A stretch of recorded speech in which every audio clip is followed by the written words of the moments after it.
Class 12 physics NCERT chapter 1 वैद्युत आवेश तथा क्षेत्र इलेक्ट्रिक चार्ज एंड फील्ड। ठीक है, चैप्टर का नाम है इलेक्ट्रिक चार्ज एंड फील्ड और ये पहला चैप्टर है, न्यू बैच है 2021-22 के लिए। जो 2022 में स्टूडेंट पेपर देंगे उनको टारगेट में रखते हुए ये बैच स्टार्ट किया गया है। ठीक है प्यारे भाइयों, तो आप लोगों को क्रम से वीडियो डेली सुबह 8 बजे ये वीडियो प्रोवाइड कराया जाएगा, तो आप लोग हमेशा तत्पर तैयार रहा करेंगे। 8 बजे डेली ये वीडियो आएगा तो आप लोग देखेंगे। 10 मिनट, 20 मिनट, 25 मिनट ऐसे वीडियो रहा करेंगे। तो आपको प्लेलिस्ट में भी देख लेना है, क्योंकि इसका सबका प्लेलिस्ट मैं बना दूंगा ताकि आप लोगों को ढूंढने में दिक्कत ना हो सके। ओके, तो चलिए आज का वीडियो शुरू करते हैं। तो सबसे पहले समझेंगे स्टूडेंट विद्युत आवेश। तो वैद्युत समझेंगे, इसके बाद आवेश समझेंगे। विद्युत है क्या? तो स्टूडेंट मैं आपको बता दूं, विद्युत एक प्रकार का ऊर्जा है। क्या है? विद्युत एक प्रकार का ऊर्जा। पहले हम समझेंगे क्या विद्युत के बारे में, कि वैद्युत चीज है क्या, ये है क्या, इलेक्ट्रिक है क्या। तो स्टूडेंट यहाँ पर समझेंगे कि विद्युत एक प्रकार की ऊर्जा है। विद्युत एक प्रकार की ऊर्जा है जो कि आपके पास यदि कोई पदार्थ है, इस पदार्थ में किसी पदार्थ से घर्षण करने पर हल्की वस्तुओं को आकर्षित करने का गुण उत्पन्न हो जाता है। तो जिसके कारण उत्पन्न होता है तो वो होता है ऊर्जा, और इसी ऊर्जा को कहते हैं विद्युत। तो विद्युत एक प्रकार की ऊर्जा है जिसके कारण किसी पदार्थ पर हल्की वस्तुओं को आकर्षित करने का गुण उत्पन्न हो जाता है। ठीक है, समझ गए? तो विद्युत क्या है प्यारे भाइयों? एक प्रकार की ऊर्जा है। विद्युत क्या है? एक प्रकार की ऊर्जा है जिस ऊर्जा के कारण किसी पदार्थ पर हल्की वस्तुओं को आकर्षित करने का गुण उत्पन्न हो जाता है। जैसे मान लीजिए एक पदार्थ है, इसमें कोई आवेश नहीं है अभी, लेकिन अभी इसको आप बाल से रगड़ें। बाल से रगड़ने के बाद स्टूडेंट जमीन पर ले जाएं, है ना, जमीन पर, तो हल्का इस पे क्या हो जाएगा? डस्ट उत्पन्न हो जाएगा। हालांकि चिपक गया है, जो कि कैमरा पे नहीं दिख रहा है। जैसे बाल से इसको घर्षण करेंगे स्टूडेंट और इसको आप हल्का जमीन पर ले जाएंगे तो इस पे डस्ट उत्पन्न हो जाएगा। क्यों? क्योंकि एक पदार्थ है, इस पदार्थ को घर्षण करने से इस पे एक ऊर्जा आ गई, एक आवेश आ गया, जो कि स्टूडेंट अन्य प्रकार के कणों को, हल्के कणों को क्या करता है? आकर्षित करता है। ये आप सिंपल है, प्रैक्टिकल है। आप मान लीजिए बाल में तेल लगा के रखें, सूखा वाला स्टूडेंट, उस पे आप घर्षण करेंगे और उस घर्षण के बाद स्टूडेंट आपको क्या करना है कि उस, चाहे आप पेन की बात करें, चाहे कोई एक लकड़ी ले लेंगे, चाहे आप कंघी लेंगे स्टूडेंट, कुछ भी ले सकते हैं, उसको आप जमीन के तल पर ले जाएंगे तो हल्के छोटे छोटे कण आकर्षित हो जाएंगे और चिपक जाएंगे। इसका कारण यही है स्टूडेंट कि ये जो पेन या पेंसिल जिसका भी यूज कर रहे हैं, उसके चारों ओर आवेश उत्पन्न हो जाता है, एक ऊर्जा उत्पन्न होती है, जिसके कारण एक हल्की वस्तुओं को, हल्के छोटे छोटे कणों को आकर्षित करने का क्षमता उत्पन्न हो जाता है, जिसे क्या कहते हैं? विद्युत कहते हैं। ठीक, इसके बाद आवेश समझेंगे, लेकिन एक विद्युन्मय। जैसे मान के चलते हैं ये पदार्थ है, ये आपका स्केच है स्टूडेंट, स्केच पेन है, इस पर क्या होगा? हल्की वस्तु यानी छोटे छोटे कणों को आकर्षित करने का गुण उत्पन्न हो जाएगा। तो इस पदार्थ को हम कहते हैं, इस पदार्थ को हम विद्युन्मय कहते हैं। क्या कहते हैं? जिस पदार्थ में हल्की वस्तुओं को आकर्षित करने का गुण उत्पन्न होता है उसे विद्युन्मय कहते हैं, इलेक्ट्रीफाइड कहते हैं। अब स्टूडेंट ये किसके कारण होता है? घर्षण होता है, कि जब हम किसी पदार्थ को किसी अन्य पदार्थ से घर्षण कराते हैं तो उस पर आवेश उत्पन्न होता है, घर्षण के कारण आवेश उत्पन्न होता है, जिसे घर्षण विद्युत भी कहते हैं। जैसे मान लीजिए ये विद्युत है, इसको घर्षण विद्युत भी क्यों कहेंगे? क्योंकि एक वस्तु को एक किसी भी अन्य वस्तु से घर्षण कराने पर, रगड़ने पर आवेश उत्पन्न होता है, इसी कारण से इसे घर्षण विद्युत भी कहते हैं। और जिस पदार्थ में हल्की वस्तु को आकर्षित करने का गुण उत्पन्न होता है उसे विद्युन्मय कहते हैं। इतना क्लियर हो गया? तो अब चलिए आपको लिखते भी चलना है। बेहतरीन स्टूडेंट, इसको लिख के मैं क्यों समझाता हूं? ताकि आप इसी तरह सेम टू सेम अपने कॉपी में नोट्स बनाते चलें और विधिवत आप तैयारी करते चलेंगे। ओके, चलिए, तो यहां पर आप देखेंगे विद्युत की परिभाषा, उस ऊर्जा को जिसके कारण किसी पदार्थ में हल्की वस्तुओं को आकर्षित करने का गुण उत्पन्न हो जाता है उसे विद्युत कहते हैं स्टूडेंट। और चूंकि यह एक वस्तु को दूसरे वस्तु पर रगड़ने से या घर्षण करने से उत्पन्न होता है, इसलिए इसे घर्षण विद्युत भी कहते हैं। आप लिख लें, चूंकि यह विद्युत रगड़ने से या घर्षण से उत्पन्न होता है, इसलिए इसे घर्षण विद्युत भी कहते हैं। फिर से लिखें, चूंकि यह किसके कारण उत्पन्न होता है? रगड़ने से या तो घर्षण करने से उत्पन्न होता है, इसलिए इसे घर्षण विद्युत कहते हैं। अब जिस पदार्थ में हल्की वस्तुओं को आकर्षित करने का गुण उत्पन्न होता है उसे हम विद्युन्मय कहते हैं, इलेक्ट्रीफाइड कहते हैं। तो ये आपका पदार्थ हो गया जैसा कि ये, और इस पर हम घर्षण करेंगे तो इनमें क्या होगा? हल्की वस्तुओं को आकर्षित करने का गुण उत्पन्न होगा। इस पदार्थ को क्या कहेंगे? विद्युन्मय कहेंगे। इतना क्लियर हो गया? अब बात करते हैं स्टूडेंट, अगला टॉपिक है वैद्युत आवेश। देखिए छोटी छोटी परिभाषाएं हैं, ऑब्जेक्टिव टाइप में क्वेश्चन पूछे जा सकते हैं और बेसिक से आपको पढ़ाई करना है स्टूडेंट, क्योंकि आप 12th क्लास में स्टूडेंट हैं, 12th क्लास की स्टूडेंट हैं, तो आप लोगों को एक अहम भूमिका निभाना होता है अपने ज्ञान को बनाने के लिए। तो आपको पूरे टॉपिक को अच्छे से पढ़ना होता है, तो आप पढ़ते चलें और बेफिक्र रहें, सभी टॉपिक्स को बखूबी के साथ आपको कंप्लीट कराया जाएगा। बस आप लोग थोड़ा सा मेहनत करना स्टार्ट कर दीजिए। ठीक है, वैद्युत आवेश क्या कहलाता है? तो देखिए, वैद्युत आवेश एक प्रकार की भौतिक राशि है जिसे अर्जित कर लेने पर कोई पदार्थ, जैसे मान लीजिए भौतिक राशि क्या है, जिसके आधार पर किसी चीज का मापन किया जाता है। तो वैद्युत आवेश भी एक प्रकार की भौतिक राशि है जिसे अर्जित कर लेने से कोई पदार्थ विद्युन्मय हो जाता है। मतलब उस पर आवेश उत्पन्न होने से वो किसी वस्तु को आकर्षित करने का क्षमता उत्पन्न कर लेता है। समझ रहे हैं? एक प्रकार की राशि है, एक प्रकार की राशि है। इसको भी स्टूडेंट किसी ने दिया, ये उस वैज्ञानिक का नाम क्या है? तो अमेरिकी वैज्ञानिक थे बेंजामिन फ्रैंकलिन। उन्होंने ही नाम दिया था कि ये जो आवेश है धनावेश और ऋणावेश के रूप में होते हैं। ठीक है, काचाव आवेश को धनावेश और रजनी आवेश को ऋण आवेश कहते हैं। ये किसने बताया था? बेंजामिन फ्रैंकलिन ने बताया था। ठीक है, कि ये जो आपका भौतिक राशि है, ये दो प्रकार के आवेश है, एक धनावेश और एक ऋणावेश, जिसको अर्जित करने से कोई भी पदार्थ विद्युन्मय हो जाता है। विद्युन्मय हो जाना का मतलब ये होता है कि उस पदार्थ में किसी अन्य पदार्थ को आकर्षित करने की क्षमता उत्पन्न हो जाती है। ठीक है स्टूडेंट, इतना क्लियर हो गया? तो आप लिख सकते हैं वैद्युत आवेश एक भौतिक राशि है जिसे अर्जित कर लेने पर कोई पदार्थ विद्युन्मय हो जाता है और विद्युतीय गुण का प्रदर्शन करता है। मतलब किसी हल्की वस्तु को आकर्षित करने की क्षमता उत्पन्न कर लेता है, उसे हम कहते हैं वैद्युत आवेश। और वैद्युत आवेश एक अदिश राशि है। अदिश राशि का मतलब क्या होता है भैया? जिसे दिशा की आवश्यकता नहीं होती, जिसमें केवल परिमाण होता है, उसे अदिश राशि कहते हैं। ऐसी राशियां स्टूडेंट जिनमें केवल क्या होता है? परिमाण होता है, उसे हम अदिश राशि कहते हैं। जैसे आप यहाँ पर आवेश की बात करें तो क्या है? अदिश राशि है। दूरी क्या है? अदिश राशि है। ठीक है, चाल क्या है? अदिश राशि है। वेग क्या है? सदिश राशि होता है। तो जिनमें केवल परिमाण की आवश्यकता होती है, दिशा की आवश्यकता नहीं होती स्टूडेंट, उसे हम कहते हैं अदिश राशि। तो वैद्युत आवेश भी एक अदिश राशि है।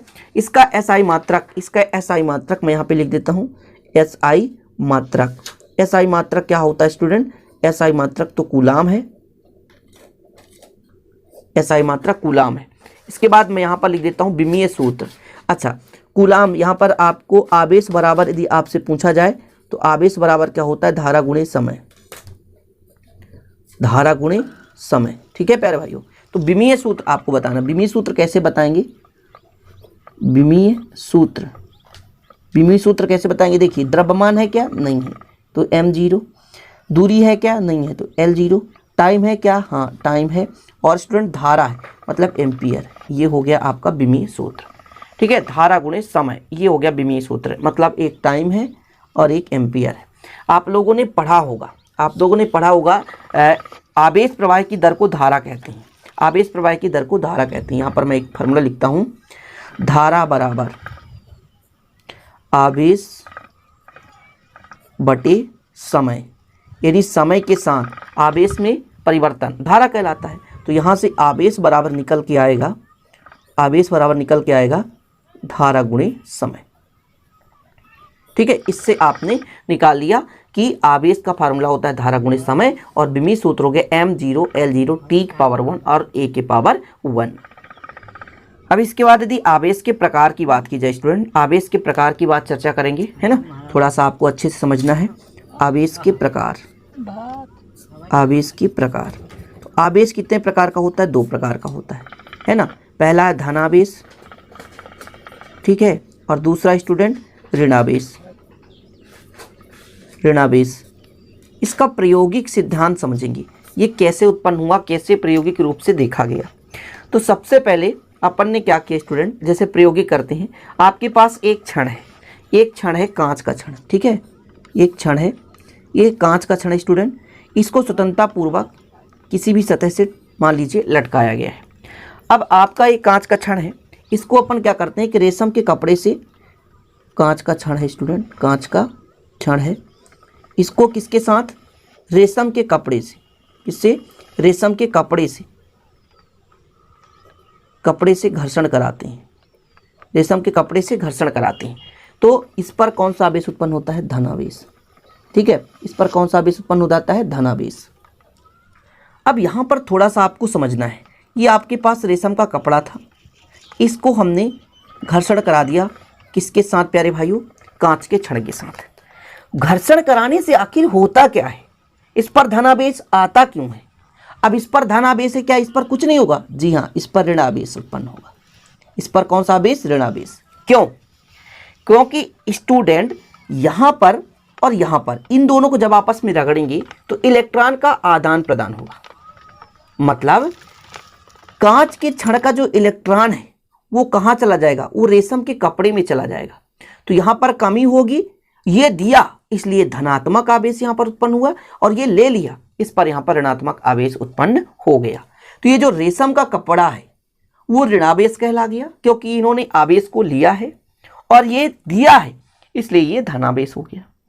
अब इसके पास एक अन्य हम कांच का क्षण लाते हैं, जो कि रेशम के कपड़े से ही स्टूडेंट घर्षण करा कर ला रहे हैं। तो उसमें भी कौन सा आवेश होगा स्टूडेंट, तो उसमें भी धनावेश होगा। कौन सा आवेश होगा, धनावेश होगा।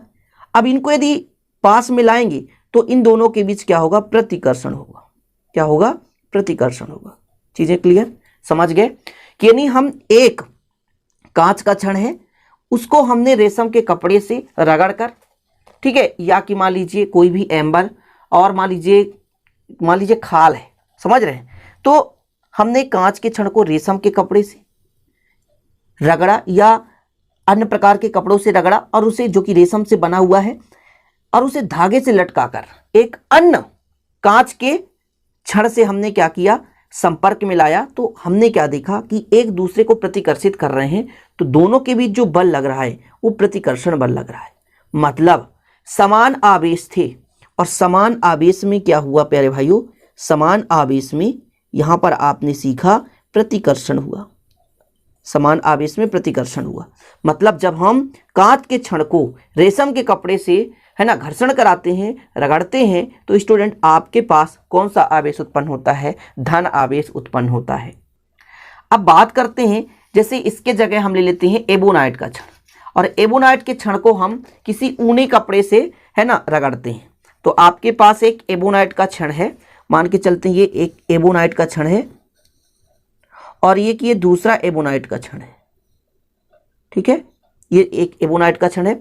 इसको अपन ने एक धागे से लटका दिया किसी सतह से। तो जब हम एबोनाइट का एक क्षण लेते हैं और उसे ऊनी कपड़े से, किससे, ऊनी का, रेशम के कपड़े से नहीं, ऊनी कपड़े से क्या करते हैं स्टूडेंट, घर्षण कराते हैं, तो इस एबोनाइट के क्षण में ऋण आवेश उत्पन्न होता है। कौन सा आवेश स्टूडेंट, ऋण आवेश उत्पन्न होता है, ठीक। और इसी प्रकार दूसरा आपका एबोनाइट का क्षण है, इसमें भी कौन सा आवेश उत्पन्न होता है, ऋण आवेश उत्पन्न होता है, ठीक है। अब इन दोनों को जब आपस में ले जाएंगे पास पास, तो इनके बीच भी क्या होगा प्यारे भाइयों, प्रतिकर्षण होता है। यानी हमने क्या किया, एबोनाइट का क्षण लिया, क्या लिया, प्रैक्टिकल एबोनाइट का क्षण, और इसको किसके साथ, ऊनी कपड़े के साथ, ऊनी कपड़े के साथ क्या कराया, घर्षण कराया, है ना, ऊनी कपड़े के साथ घर्षण कराया प्यारे भाइयों। तो इनमें कौन सा आवेश उत्पन्न होता है, तो कौन सा आवेश उत्पन्न होता है, ऋणावेश उत्पन्न होता है, ठीक है, ऋणावेश उत्पन्न होता है। और यह जो ऋणावेश एक एबोनाइट के क्षण पर है और दूसरे एबोनाइट के क्षण को भी हम लाते हैं, तो ये दोनों ऋणावेश है, इन दोनों के बीच कौन सा बल कार्य कर रहा है, प्रतिकर्षण। मतलब यहां पर भी समान आवेश है, तो समान आवेश में आपने क्या देखा, समान आवेशों में प्रतिकर्षण होता है। यानी सजातीय आवेश है, वहां पर प्रतिकर्षण, यानी धन को धन के पास और यदि ऋण को ऋण के पास ले जाएं तो एक दूसरे से दूर भागेंगे, यानी प्रतिकर्षण होगा। अब यदि इन्हीं को स्टूडेंट समझिएगा, कोशिश करिएगा, आपको यहां पे अच्छे से समझना है कि आपके पास एक है कांच का क्षण, ये आपके पास कांच का क्षण स्टूडेंट, ये टिका हुआ है, और दूसरा आपके पास है एबोनाइट का क्षण। इसको आप दूसरे रस्सी से टिकाकर यहां पर लटका दिए। एक आपका है कौन सा क्षण, कांच का क्षण है, यहां पर मैं लिख देता हूं कांच का क्षण, और दूसरा स्टूडेंट एबोनाइट का क्षण। इसको हमने किसके साथ रगड़ा, तो रेशम के कपड़े से, रेशम के कपड़े से हमने रगड़ा। आपको ऐसे बनाते भी चलना है, आपको अपने नोट्स में बेहतरीन ढंग से बना लेंगे तो आपको हमेशा याद रहेगा। इसको स्टूडेंट हमने किसके साथ, ऊनी कपड़े से रगड़ा, ठीक है, ऊनी कपड़े से। अच्छा, जिसको हमने ऊनी कपड़े से रगड़ा उस पर कौन सा आवेश स्टूडेंट, उस पर ऋणावेश उत्पन्न हो गया। कौन सा आवेश, ऋणावेश उत्पन्न हो गया। लेकिन वहीं पर जो कांच के क्षण से रगड़ रहे हैं उस पर कौन सा आवेश उत्पन्न हो गया, धनावेश। अब यदि इन दोनों को पास मिलाएंगे स्टूडेंट, तो इनको एक दूसरे में क्या होगा, आकर्षण होगा, तो आकर्षण बल लगेगा। आकर्षण बल होगा। ठीक है, यानी जब धन ऋण के पास आता है स्टूडेंट तो क्या होता है, आकर्षित होते हैं एक दूसरे से।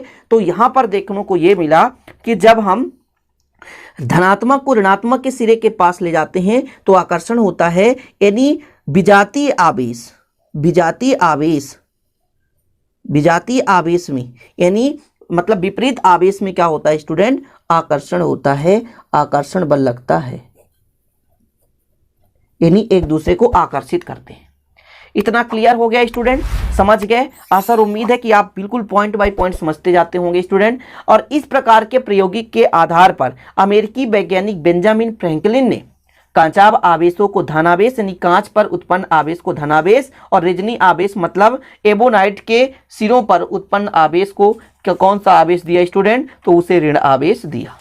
तो आपको नोट करना है फैक्ट को, ठीक है, कि अमेरिकी वैज्ञानिक, थोड़ा सा नोट करेंगे स्टूडेंट, अमेरिकी वैज्ञानिक किसने, बेंजामिन फ्रैंकलिन ने, बेंजामिन फ्रैंकलिन ने कांचाव आवेशों को, कांचाव आवेशों को धनावेश व रेजनी आवेशों को, रेजनी आवेशों को ऋणावेश कहा। क्लियर? ये कुछ बेसिक फैक्ट जिनको आपको तैयार करते चलना है। वीडियो थोड़ा लंबा रहा करेगा ताकि आप लोग अच्छे से समझें और अच्छे से उसको परखें। ठीक, अब थोड़ा सा परिभाषा आपको लिखना है स्टूडेंट। क्या लिखना है, कांच के प्रकार, सॉरी आवेश के प्रकार, आवेश के प्रकार। ठीक है, और इस पर आपको थोड़ा सा लिखना भी है। पहला आपका स्टूडेंट क्या, धनावेश और दूसरा ऋणावेश। तो आपको परिभाषा लिख लेना है, कांच की छड़ को रेशम के कपड़े से रगड़ने या घर्षण कराने से स्टूडेंट उत्पन्न आवेश धनावेश कहलाता है। इसी प्रकार एबोनाइट के छड़ को यदि हम स्टूडेंट किससे कराते हैं, है ना, ऊनी कपड़े से घर्षण कराते हैं स्टूडेंट, तो आपके पास क्या मिलता है, ऋणावेश प्राप्त होता है। जो आवेश होता है वो ऋणावेश कहलाता है। इतना क्लियर हो गया।